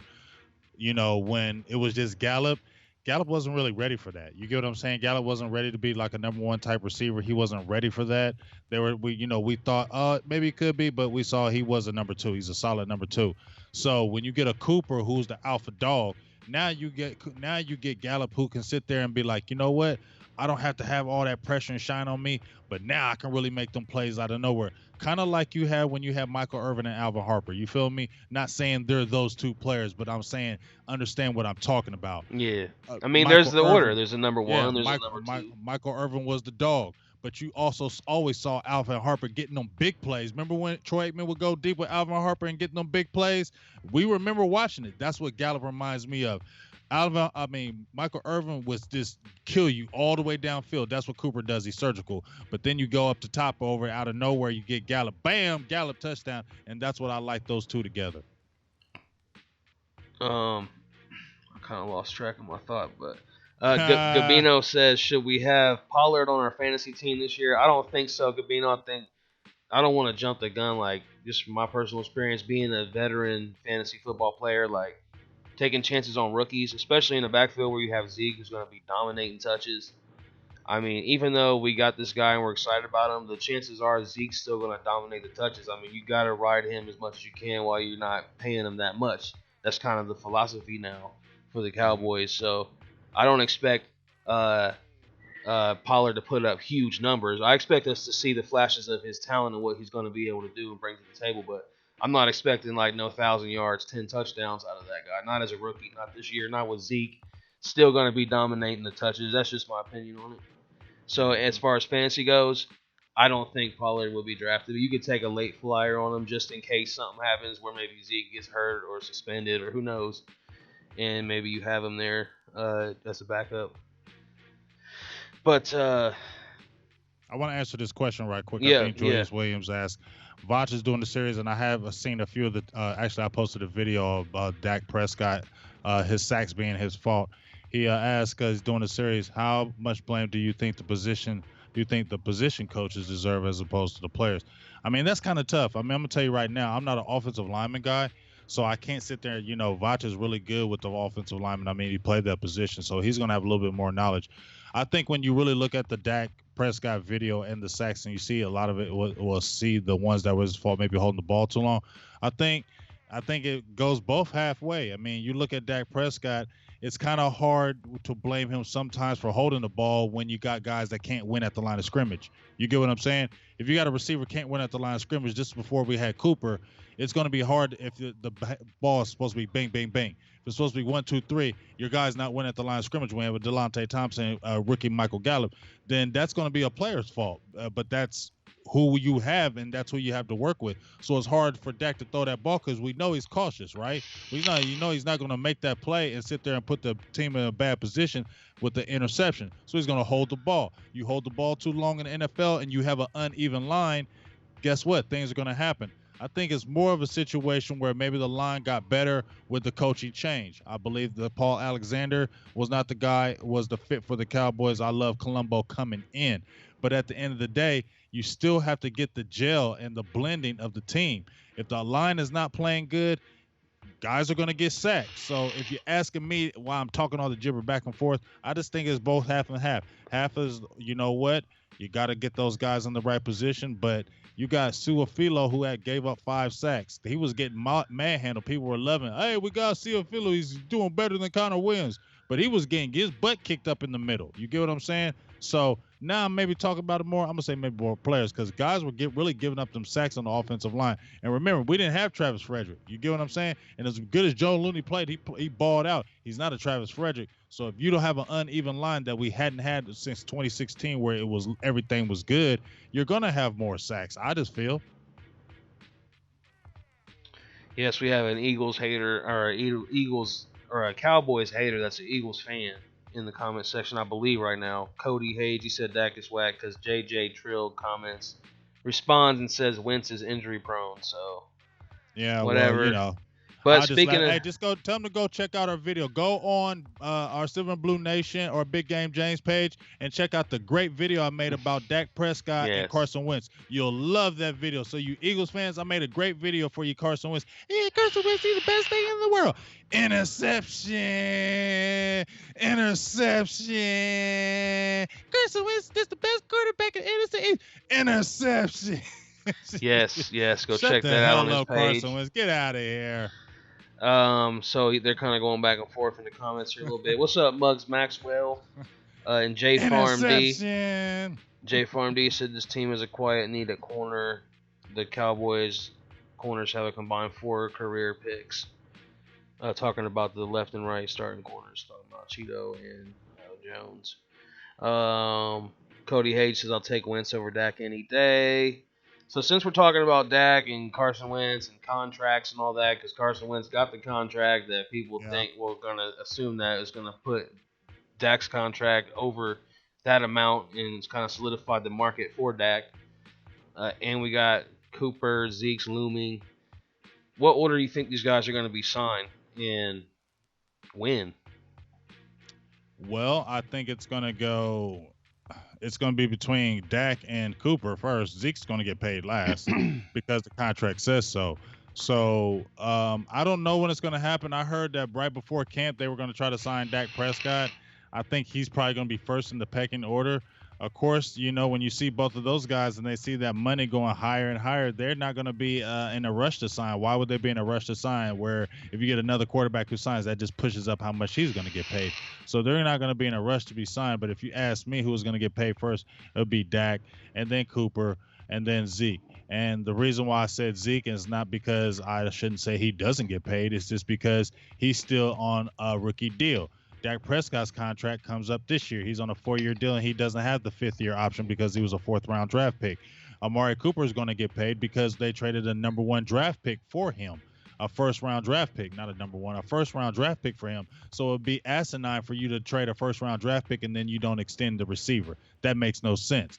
Now, when you're talking about Ezekiel Elliott, he's going to finish this whole year. Now he has an option year, which the Cowboys are going to use. They use it on Frederick. They used it on Zach Martin, didn't they? And he didn't even get his contract, right, until after the late period. So you got 2 more years of Ezekiel Elliott, and then we're going to have to see what happens because then it'll be 25 going on to 26. And as I said before, y'all can get mad at me if you want to. I'm not advocating it. But you remember when I wrote the article a long time ago, G, about we'll see what happens with Ezekiel Elliott because things could get fishy. Now everybody and their mama want to try to jump on the train talking about, Ezekiel Elliott ain't going to get paid, blah, blah, blah, blah, blah. Well, we're going to see what happens. They have posted an article from Patrick Walker, had him on the show like a couple months ago, and he says it can happen with the cap money. There shouldn't be no problem be able to sign these guys. We're going to see because you say all that, but then sometimes it never happens. You feel me? But if you're asking me the order one last time, it'll be Dak, it'll be Cooper, and then it'll be Zeke. I think it also depends on the situation. Like, what if there's an opportunity to get a great guy in the draft or something like that? You know what I mean? Like to where you don't have to pay that large amount of money. You can just draft a guy who might be solid or close to and give you the same type of production as one of these guys. Say you just have this opportunity to grab somebody like that, and then you don't have to sign this guy to a huge max long-term deal, and you save a whole bunch of money, and maybe you get the production, you just let him walk. Or maybe you trade him before his contract is up. I'm just saying any of these guys. Well, we'll see what's going to happen. But one thing I do know is, they drafted Tony Pollard and they drafted Mike Weber. They got those guys for a reason, just in case. I don't care what anybody tell me. I told y'all day one when they drafted them running backs that they got them guys just in case. just in case something goes wrong with Ezekiel Elliott in contract negotiations, sitting out or want to hold out, we drafted 2 guys just in case you do that. They don't want to skip a beat, and Cowboys are covering their tracks. You guarantee they did. No matter what y'all say, they wanted explosion, but they also want to cover their tracks just in case it gets ugly with Ezekiel Elliott with that running back situation. Or you could look at it in the way as like maybe they drafted these guys to kind of take some pressure off Zeke so they don't wear him down so he can last longer and have a longer career. I mean, that's another way you can kind of look at it. We'll see. I know how they treated running backs in the NFL, so for me to think that Ezekiel Elliott is different than anybody else in the NFL, I just don't believe that. I'm thinking about how I was thinking the other day about how Zeke's probably feeling, thinking like Dak's about to get like 30-some million a year, and Zeke ain't gonna come anywhere close to that. And you could argue that Zeke's the better player, has more of an impact for the team. It just sucks the position that he plays just don't pay. But you can make the argument that Zeke's the more important player. Well, you can say that, but as I said before, people were saying that Dallas was 3-5 with Ezekiel Elliott. You get what I'm saying? Dallas was 3-5 with Ezekiel Elliott and Dak Prescott. And I mean, the running back position is a monster, but when you can shut a running back down. If you have a passing game, that's what's going to make you get over the hump if you can throw the ball. So it don't matter how good your running back is, really. I mean, what did the stats show? If you look at history, and the stats show that you can make it without a running back. Then you have to have. I mean, the last All-Pro running back in the NFL that won a Super Bowl was Marshall Faulk. Then what would be the point? I guess you could kind of argue that Marshawn Lynch was one of those guys, right? Maybe. Yeah, But yeah, you're right though. I mean, those BC running backs don't get there. So if you're the Cowboys though, why aren't you just like, why would I re-sign this guy when running back just doesn't make that big of a difference to us? Why would I waste all my money on this guy? That's what I'm saying. Like I said, Ezekiel is an all-world talent, but we've seen in the NFL before. We've seen the best players ever played the game get cut and traded. Because he's gonna. You get what I'm saying? So why I'm not advocating it, but people act like, oh, that's never gonna happen. Don't say that. He's gonna want top dollar. Yes, and he deserves it because he's one of the best running backs in the game, and his numbers back it up. So you think he's gonna want? By the time his contract comes up in 2 more years, it's going to be 2 more years higher what they pay running backs. So now it might be 14 million. 2 more years, it's going to be 16, 17 million.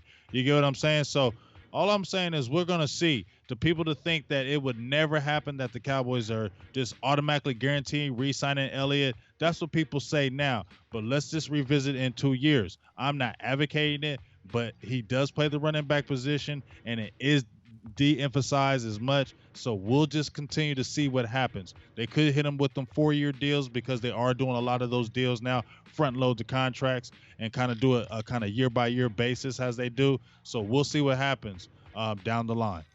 Yeah, I mean, these days you don't see running backs going all that long. I mean, look at DeMarco Murray. He fizzled out after, 6-7 seasons? I mean, a lot of guys have done that. I mean, the really last one that's been like a beast for a while is Adrian Peterson, really. Right. And before him, maybe it was like Steven Jackson, but like you don't see guys that last that long, like in the league at running back. I mean, Frank Gore's still going. That's a rare one. I mean, but think about it. You just had what? Jordan Howard. Everybody was talking about Howard from when he was with the Bears, right? Ooh, Howard's going to be the next great back. What happened? He got traded. He's with the Eagles now. You get what I'm saying? There's one thing I could say to that, just to show the other side of it. Like, he wasn't a top 5 draft pick. Jordan Howard wasn't. Just to throw that in there. Like, there is a difference there. I mean, there might be a difference, but the whole point is that you can have a running back blow up one year, but the next year they'll still be drafting another running back because he could be easily replaced. That's what they think in their brains. And guys just get hurt. And my one thing I was just about to say, you just said it. My one thing about Ezekiel Elliott that has been going for him is injury. He has not been injured. So let me tell you what. The Cowboys will be looking at the next 2 years to see if he is not getting injured. Because if Ezekiel Elliott has injuries this year or next year, bet you your life they're going to use that against him in contract negotiations. No, he was gimpy a lot last year, though. There was a lot of games I remember. But I'm saying he hasn't missed. He hasn't missed games because of injury. Yeah, that's true. That's true. Only games he's missed is when he's been sat out for playoff purposes or suspension. Mm-hmm. never by injury. But I'm just saying we have seen some games though where he's been like really limping around. Staying in the contracts before we just kind of run over the schedule, I guess, real quick. It's up to you whenever you're ready to go. You just let me know if you're ready I'm to go. ready. You ready to get out of here? I mean, I'm ready to do this schedule because I'm getting sleepy. That's what I You was in asking you if you're ready. yeah, Well, you in Cali time, I dog. didn't know if you still wanted to hit on Woods and Jones. Oh yeah, let's hit on them right quick. All right, Well, real I don't really quick. care about no damn I ain't Jones, gonna but let's say talk nothing about about him. Woods. You go ahead, and then we'll just move on after that. Yeah, I ain't talking about no Byron Jones. I Oh like you, shit. Byron, but we ain't talking about you. We're gonna talk about my dog though, Antoine. Too bad producer G can't make it. He is throwing a big thing out in Cali, so make sure if you're in California and a Cowboys fan, that you get out there and check him because he's throwing a big Fourth of July thing. He's giving away a lot of, I think, food and stuff for the kids and jersey. Antoine Woods is really good about the community. I got to interview him last year. Called him barbecue last year. Now I'm calling him Two Hood Woods because he was in the jungle. That's what he does. But what I said this is a contract nobody's kind of talking about because Antoine Woods signed a 1-year deal last year. I think he had a 2-year deal. I'm sorry. So this is his last year. He just got what's his name? Drew Rosenhaus as his agent. Now, Antoine Woods is a dog, and I really think he's took the cowboy mantra. He's really took the hot boys. A lot of people besides DeMarcus Lawrence, I think he's one of the real kind of dog worst on the defense within that year. He's kind of made that difference. If he comes in and comes with another big year, um, I, he pushes probably himself out of Cowboys paying him because you got Malik Collins, who's pretty much the whole defensive tackle position is on 1-year deals. But he's an under the radar contract because I like Woods, and he's still young. He's not an old guy, but I wonder how his contract plays out if he has a good year but not a great year. Do the Cowboys try to re-sign him, or if he has a banging year, do the Cowboys say is he a priority because he takes the tackle position and you got a Tristan Hill? So that contract is something to be looked at to see what happens with Woods, and it's going to be interesting how it goes and how he plays this year. So that's just a contract to me to keep your eyes on and how he plays and what he's going to be doing possibly in the future for the Cowboys. For me, don't take what I say like so serious because I don't read up on the Cowboys quite like he does, and he knows a lot more about everything than I do. So my opinions are kind of basically just from me watching the games and highlights and things like that. So I don't get so far in depth. I mean, I know my players, I know a lot of things about the Cowboys, but I don't get as in depth as this guy does. So, but my opinions aren't as strong as like maybe his is. So I just want you guys to keep that in mind.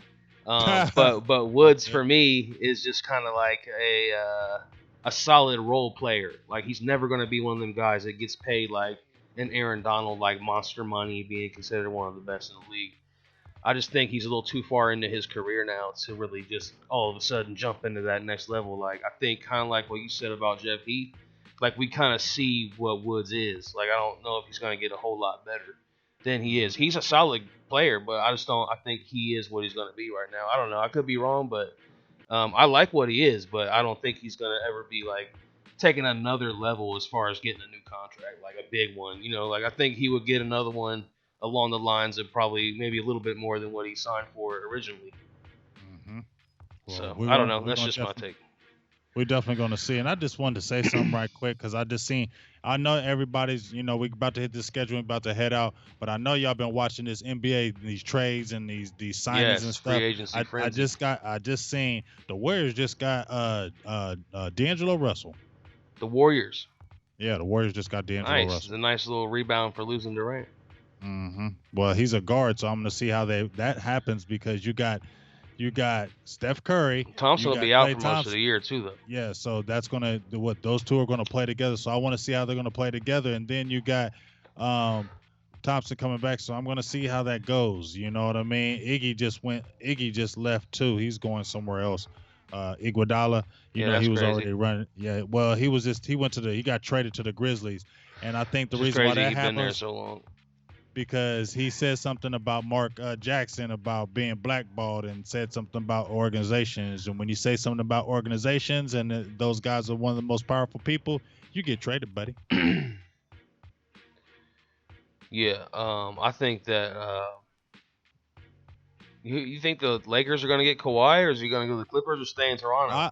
I mean, my thing is I don't really want Kawhi to go to the Lakers. I'd rather see him go to the Clippers or stay with Toronto. I mean, let LeBron and AD and Kuzma make that happen. You feel me? Kyle Kuzma. Kyle Kuzma's a good player. Everybody acting like Kyle Kuzma. That's why they kept him. Let Kyle Kuzma, let LeBron, and let AD do their thing over there. Kawhi, go to the Clippers or something, or just stay in Toronto. You got the New Jersey Nets getting Kevin Durant, Kyrie Irving, and now Jordan. Go stay over there in Toronto. You got a squad. They got a squad over there. Keep them guys there and build something. You got a championship and bang against these dudes. Don't go to the Lakers, Kawhi. Please don't do that. I feel like we need to come out with like an NBA show, something Yeah, like might that. have to. Just don't do that. I ain't feeling that at all. But I feel like the Lakers ain't done yet. I think they're still gonna make some big moves. They just freed up some money, so they should be good. Yeah. Anyway, getting back to the Cowboys, we don't want to go too much off the Cowboys here. This is a straight Cowboys channel. We love Cowboys. We love all sports, but Cowboys is our thing. And Pick and Pop says, do you guys think it's better to sign a linebacker or cornerback, Smith or Jones? So I guess if you had to Jalen choose, Smith. Jalen Smith. I'd rather Smith as well. I think he's Yep. the more impactful player. Yep. I'm keeping Jalen Smith. Appreciate all the comments tonight. We're gonna wrap this thing up here real quick. We're just gonna run over the schedule. I kind of want to know what you guys think. Like, what's game are you looking forward to the most? We asked this earlier on Facebook. We put out a post, and a lot of you responded to that. We appreciate your responses if you're tuned in. Yes, so we said we'd give you our answers tonight. Here we are with the answers. It's late night, but we got them. So let us know in the comments. Which game are you most looking forward to? It could be revenge. It could be just somebody you haven't beaten in a long time. Is usually the factors. It could be a rival. Let us know. What's your thoughts? Well, I already told you mine, and I will tell you again. First of all, I got a question. You know, somebody jumped in there already asking about the schedule prediction. Jay Jermello, y'all always asking the schedule prediction. I said 12 Want and another 4. record? Yeah, I'm gonna go ahead and say 12 and 4. I really don't want to jump out there and say all that kind of stuff. I was right last year. It said 10 and 6. I'm saying 12 and 4. If you're asking me what game, there's a lot of good daggone games on this schedule that I'm really looking forward to. But two games in particular that I'm gonna say they're gonna stand out for me. One is the Rams because, I mean, really, I'm not gonna say the Packers. I want to because I'm tired of Aaron Rodgers beating us, but I'm just gonna leave that alone. I want them Rams because I just feel like, you know what, they got us the last 2 seasons and they shouldn't have. They shouldn't have beat us the first time in Dallas. We should have beat them. We were kicking their butts. They came back on some foo-foo and beat us. And in that daggone playoff game, we definitely should have beat them, having freaking C.J. Anderson running on us like that and a broke-up Todd Gurley doing that to us. You feel me? So, I just feel like Jared Goff overrated. I'm tired of hearing that stuff about that daggone McVay. I don't want to hear no more crap about them Rams. I just really want to kick their butts. Also, the other game that is a highlight to me, I know one, but I'm going to just say two, is the Chicago Bears, the Monsters of the Midway. Those guys are back. They got this vaunted defense. You got Khalil Mack back there. I just really, and then, you know, they got the good young quarterback. I just really want to beat the Bears. I always like beating the Bears. I've never forgot what they did to us in '85 with Walter Payton beating us like 44-0. I've just never forgot what they did to us. I will never forget what they did to us. So I always want to beat the Bears. So that's a highlight. Those two games I highlight in my schedule. People are going to say the Patriots. I get it. That could definitely be a game. That's mine. But those two games to me are the ones I'm really looking at. I think with the Rams, it's probably going to be the most popular pick just because of the playoff loss. Everybody kind of wants that revenge factor. Everybody loves to have revenge. Ryan Dye says Buffalo. Hell I'm no. not really interested in that one. I mean, I love No. Thanksgiving, so that's a good reason to look forward to that game, I guess. But Cole Beasley, the only other thing, but that you ain't said a you're big kind of worried storyline. about that game a little bit. It could be Now, like a trap kind of game or something. that is going to be our trap game, Ryan Dye. Now, I will tell you, I'm definitely not looking forward to that game because Buffalo ain't crap. And so, but about some Cole Beasley, go do your thing, big dog. So that's definitely in the game I'm looking at, but that's definitely a trap game to me because that's just one of those games where Cole Beasley could be running his mouth all year and just happen to have one of those big games. You feel me? Like Cowboys have had that happen.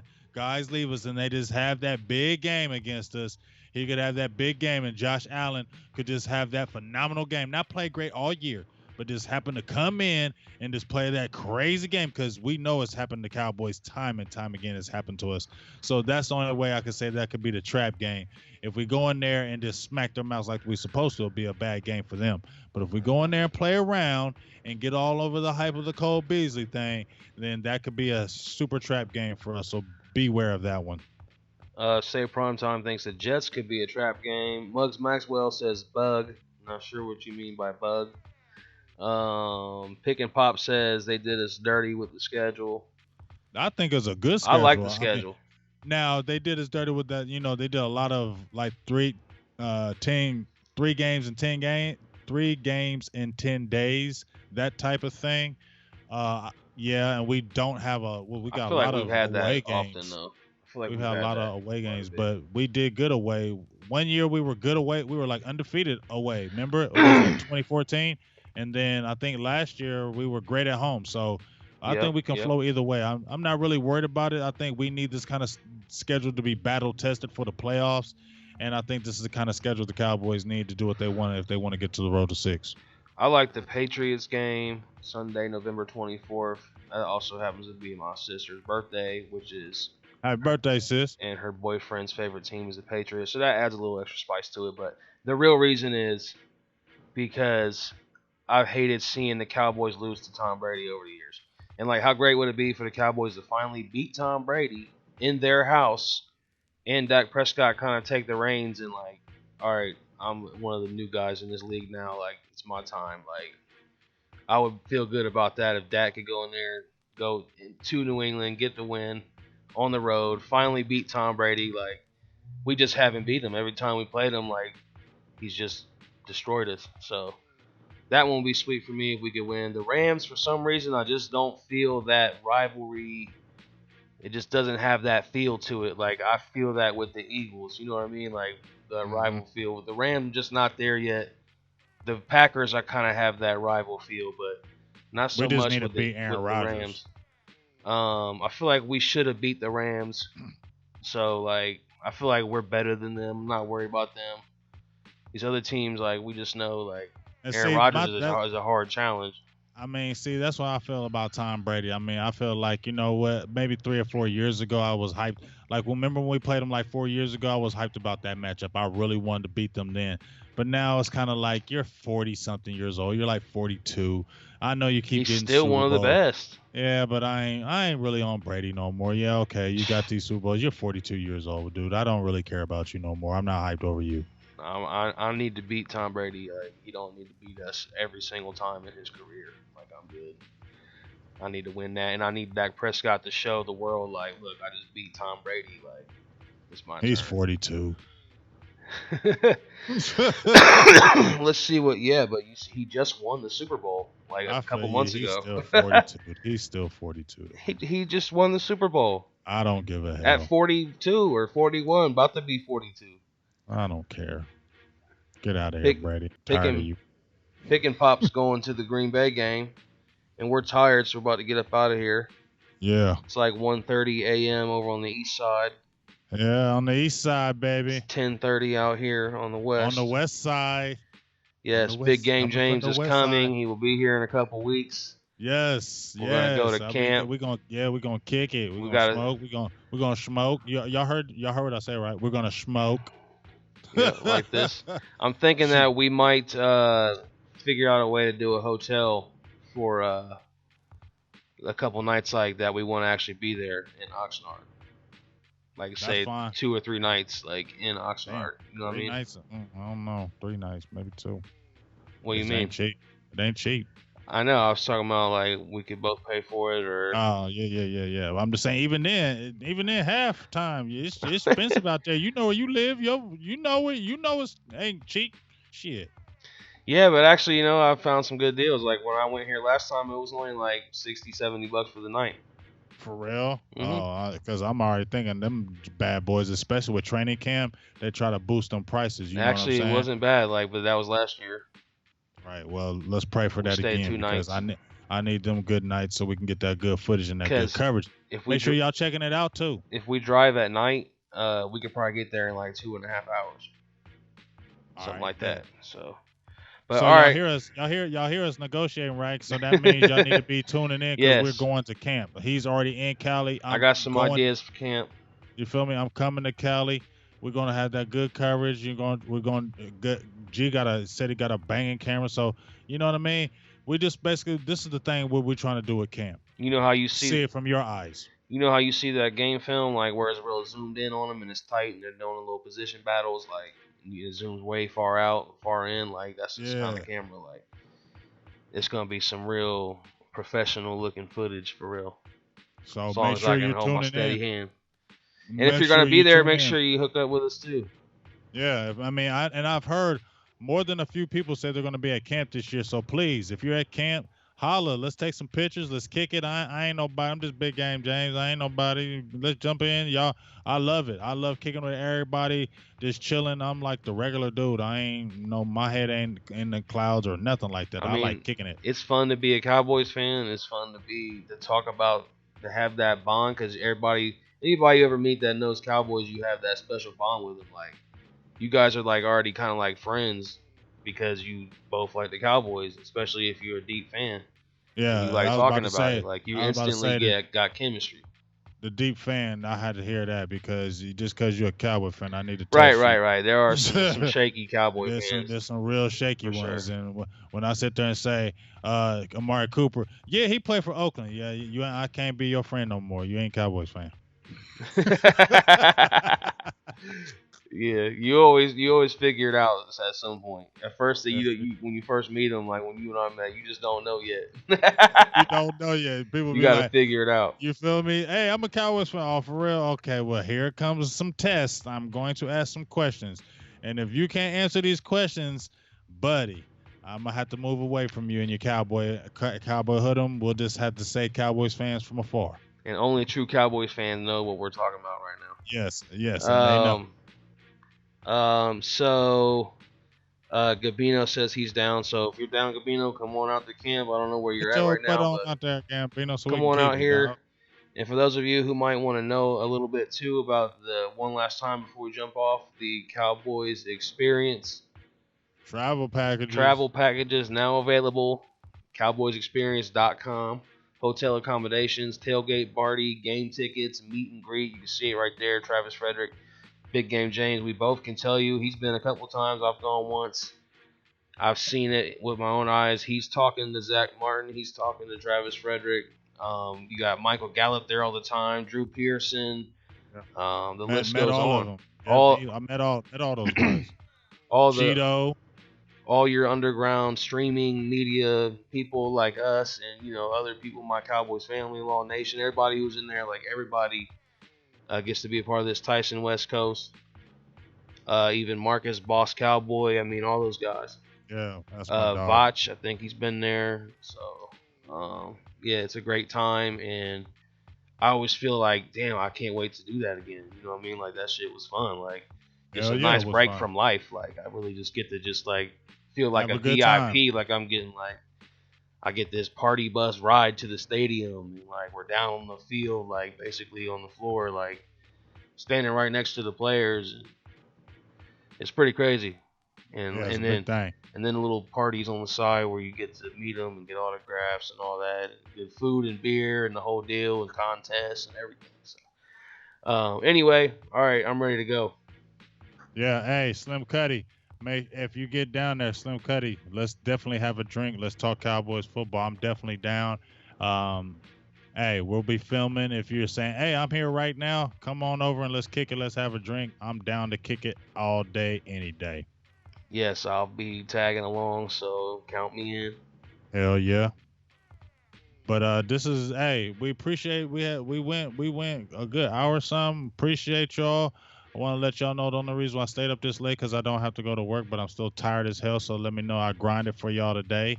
I grinded for y'all today. Just let y'all know I grinded. And shout outs to Jop and my dog Ron Smith for the great Yes, contributions the today, the great donations. donations. Continue to like and subscribe our page. Like I said, within the 2 months, we got over 300 subscribers, which was huge, and it's growing every day. We appreciate the love. Continue to subscribe, donate, and continue to grow the Silver and Blue Nation. Just like we told you before, I talked to my son. I was telling you this, producer G. We got our contract together. I'm actually signing his contract with him next week, and he's basically wants to sign the contract. He's going to be in the works of producing our theme song, That'll be huge. that's going to be ready for week 1 against the Giants, and it's going to be Damn. hard. So it's going to be about 2 months. It's going to take about 2 months to get it. We're going to make a video. We're going to get you together with some stuff together so we can like kind of do a cross thing, so you can have you live in it. Yeah. So. Man, we got great things coming up. Sponsorships are coming. Y'all just keep on tuning in to Silver and Blue Nation because we got a lot of good things going on, especially with this season. So, hey, let's just have a good time and let's kick it. Feel me? Yes, and thank you all again for making this like another successful show. We're back, like together. I'm back. He's been doing the streams, but I'm back on now. So you probably still see him doing some of his own stuff, but I'm trying to get in here consistently, do something at least like once a week. I mean, I'll do more, but I can only do stuff late at night right now unless it's on my off day. So, if you're down to do late night streams, I can do that sometime. I've been doing the late night. I'm talking like 12. Oh, I mean, I've done them before. I mean, I was doing them. All those guys, I was doing 11 o'clock, 12. I'm good. Because I usually ain't even off here till 9. Like 9 to 9:30 this time. Yeah, it's cool. Like I said, I don't go to work till 10 in the morning the next day, and half the time I'll be, you know what I'm saying? Let me be quiet. Let me not say too much. I'll be chilling. And I feel good about this group of people we had in here this late at night. We had a good amount of people in the chat box. We appreciate you all for your comments. Hopefully you give us a thumbs up. Thanks again. Hopefully we see you all on Facebook again sometime. We're going to be going live there at some point. So now that I'm ready to get back into it full speed ahead, like it's time to start doing like a consistent schedule of content so you guys can have expectations. We can develop special content for supporters, things like that. So thanks again, my Cowboys family. Ryan Dye, Scorpio. If you got any shout outs you want to throw in there, you said Slim Cuddy earlier. Slim Cuddy, just, Gambino. Philly Cowboys 76. Where was your day? I missed you, dog. That's my dog right there. Stevie Mac 23. Katina was in there. Boo thing as usual. Germ, yes. Produced by Germ. My guy. Somebody else was in there. I forget the name. Stevie Mac. Not somebody else. Oh my gosh, I remember the name. I'm pissed off because I know the freaking name, but he goes by a different name. But I know he's my friend, but he goes by this alias name on here. It always throws me off. Bob Heck, that's my dog. I think he was in here, but he was under a different name. So yes, Bob Heck. That's my dog. Appreciate y'all. Law Nation, appreciate you jumping in for a quick minute. My Cowboys family, like you said, we love y'all to death. Law Nation as well. Shout out to DDP. That's my dog. Hey, big things about to head up with that situation, so make sure you keep your eye on that. Just a lot of good things that are coming up for us, y'all, and just keep on, please, supporting the channel because we can't do this without y'all. For real, we really can't. So the more support you give us, the better we can be. Slim Cuddy said we could be their late night show because the other guys always do like in the afternoons, evenings. Mm-hmm. So I mean, it's all good. I'm down for that. I mean, I don't mind coming home and doing an hour stream when I get off work, but it just depends on for you how late it is because it's a 3-hour difference where he is. Hell yeah. My Cowboys family said they like to go live later more than not in their East Coast. So damn, they like staying up late. What is it? 1:30? It's 1:30 over there. Yeah, they go hard in the paint though. But yeah, you got anything else? Nah, dog, I'm out. I'm out too. I'm getting tired. Appreciate you all. See you all again soon. And hopefully real soon. So y'all have a great night. And hopefully you like the stream. And I'll see you guys next time. How about them Cowboys? That's Producer G Voltron. Yes, sir.